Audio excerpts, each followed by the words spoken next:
What's up, everybody? Good morning, and welcome back again to our YouTube channel, Boy Olmedo. And if you're new to our YouTube channel, please don't forget to subscribe, like, and comment. And if you want our vlogs, please don't forget to share.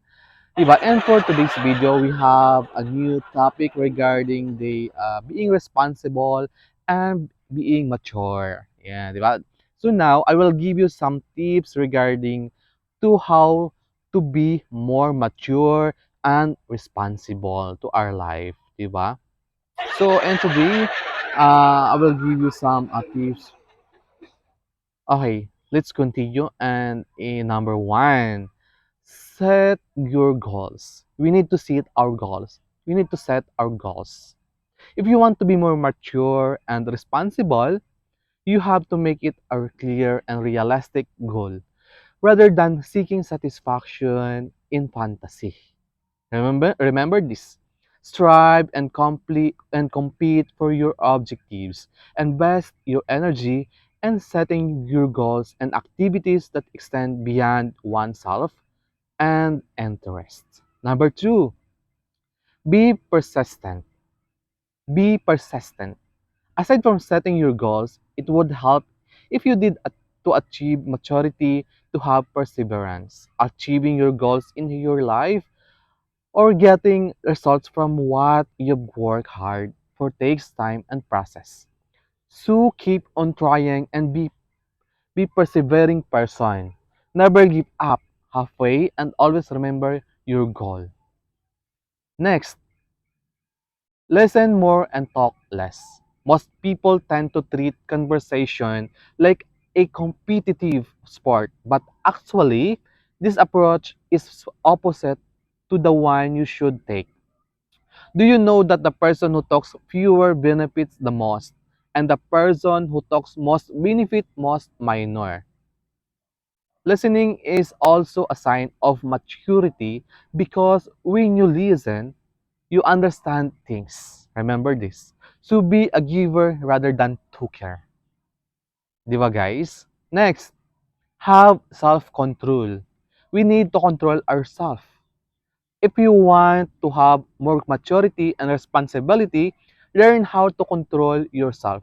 Manage your thoughts, emotions, and temper.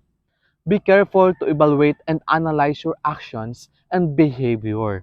It may be a great challenge, but if you learn from it, you can master anything. Thus, never let your emotions overpower your intelligence. Next, respect other people's opinions.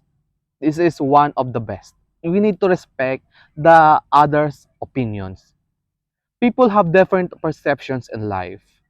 Hence, respecting others' belief, points of view, or way of life without any judgment is a sign of maturity.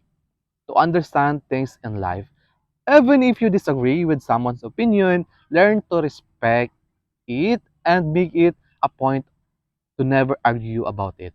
Number six, next, develop acceptance. We need to develop acceptance. Letting go of everything that's bothering you or all the negative thoughts you have in mind doesn't mean giving up, but accepting that there are things that cannot be. That just accept the unchangeable and remove yourself from the acceptable. So if you want to be more mature and responsible, recognize what you cannot have and be contented with what you have. Remember this. Be optimistic. If you view if you view your life on a positive side, it will help you get stronger in whatever circumstances you're facing right now. Maturity and optimism come from the same line. If you continue to entertain those negative vibes, immaturity will come along. Be responsible and mature. Mature enough to think that everything has a purpose. Never let yourself be caged by your enemies. Or never caged by your nemesis. Rather, it is always healthier to have positive thoughts rather than opposite. Remember this, guys. Next, be open-minded. There may be things that aren't always what you want them to be. Just stay open-minded and look at the bigger picture. And an open-minded person admits to being wrong. One who thinks and open his mind before opening his mouth. Remember this, guys. Always remember, build self-confidence. Next is build self-confidence. Never underestimate your strengths. Accept and love yourself. Not needing someone else to to complete you. Help yourself without expecting other people to do it to you. The best way to gain your self-confidence is by doing what you are afraid of. Remember. Next, be contented, stop complaining. Be contented and stop complaining. Instead of complaining about what you have don't have, or instead of complaining about what you don't have, be content and learn to be thankful for everything you have. A wise man knows how to be contented because he knows happiness comes from contentment. Remember that, guys. Next, be or avoid criticisms and being unbiased. It is indeed essential to seek objective criticisms. However, if you are mature and responsible enough, refrain from reacting to feedback from other people because this is only a sign of a childish response. Para kang bata, di ba? Instead, find joy in others' success rather than criticize and pull them down to satisfy envy and bitterness. So wag tayong maghila ng mga taong naging successful sa buhay nila. Kasi pinaghirapan nila 'yan. Next, make sacrifices. Another sign of maturity and responsibility is when you can make sacrifices for others, good without any resentment. So step out of your comfort zone and make sacrifices wholeheartedly as long as possible because it is part of life, not something to regret, but something to aspire to. Next, never blame others for being or for your rejections or failures in life. So wag ka mangsisi ng ibang tao tungkol sa iyong mga rejections and failures sa inyong buhay. Many people are unaware that they are responsible for the circumstances they face in life. Instead of taking their responsibility, they look for others to blame for their mistakes, rejections, and failures in life. But in reality, you create your own problem. So you should be responsible enough to handle it. Moreover, it is not also right to punish yourself when things go wrong. Remember this. With the right attitude, you can learn from your mistakes and accept the fact that you will really fail.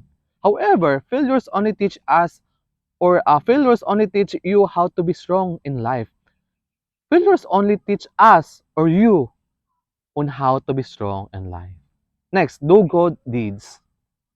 So we need so kailangan natin gumawa ng mga bagay na talaga namang maganda. Learn how to share good fortune with others.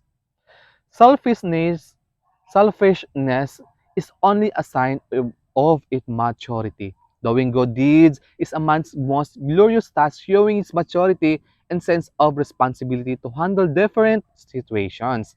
If you do good, good will come to you as well. Remember this. Next, cope with the fear of death.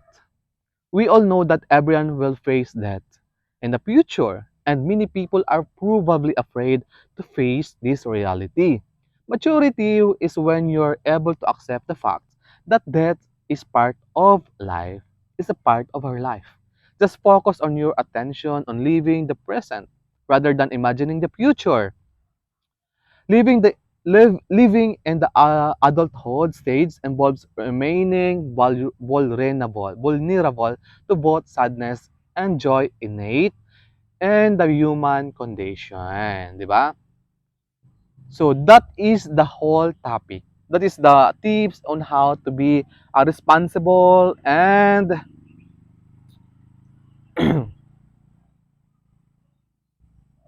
more mature. in our life. So thank you so much everyone for joining us today, and I hope I give you a lot of topic and I give you tips and inspiration topic that we discussed. Thank you again guys, and if you are new to our YouTube channel, please don't forget to subscribe. Bye bye. See you again soon.